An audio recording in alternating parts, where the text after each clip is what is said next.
আরেকবার নামটা নূর মোহাম্মদ গাজী, বাড়ি চণ্ডীপুর দক্ষিণ পাড়া। আপনার সমস্যা কি কতদিনের ছিল? সমস্যা প্রায় 2 বছরের মতো। তো আমি ভেবেছিলাম টিউমার হয়েছে, তারপর রিপোর্ট করলাম, রিপোর্ট করার পরে ডাক্তাররা বলেছে টিউমার। তারপরে ডাক্তারকে দেখানো হলো এবং রিপোর্ট করা হলো, রিপোর্ট করার পরে বললো যে এটা হার্নিয়া। ঠিক আছে, তো আমি এই বলে এদিক ওদিক ছড়াছড়ি করলাম, অনেক জায়গায় ওষুধ খেয়েছি, কমেনি। তারপরে ছোট ভাই এই লাইনে গিয়েছিল, যাওয়ার পরে আপনার ছোট ভাইয়ের নাম কি? আবুল কার গাজী।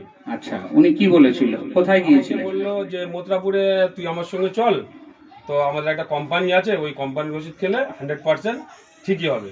তো ভাইয়ের সঙ্গে গিয়েছিলাম মিটিংয়ে, যাওয়ার পরে ওখানে ডক্টরকে দেখালাম, ডক্টরকে দেখানোর পরে ডক্টর ওষুধ লিখিয়ে দেওয়ার পরে খাওয়ার পর থেকে আল্লাহর রহমতে এখন কমছে, হাত কমেছে।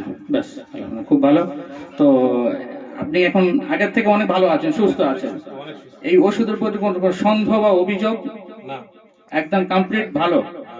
কনফার্ম। আপনি কতদিন খাচ্ছেন এই আমি প্রোডাক্ট? খেয়েছি প্রায় 1 মাস চলছে। মতো, এক মাস 1 মাসের মতো চলছে। একটা 95 খেয়েছি, ফের একটা এনে শেষ হয়ে গেছে, চলছে। ঠিক আছে, আর কিছুদিন খান, এটা কি কি পুরোপুরি প্রোডাক্ট নির্মূল হয়ে যাবে। খেয়েছিলেন? 95, 95 লিবোগেন, লিবোগেন, কাবাস ব্রাশ, নি টু লাইফ, ডেলি ডিটক্স। ওকে, ঠিক আছে। সিসি ওয়াল ছিল, একদম খুব ভালো।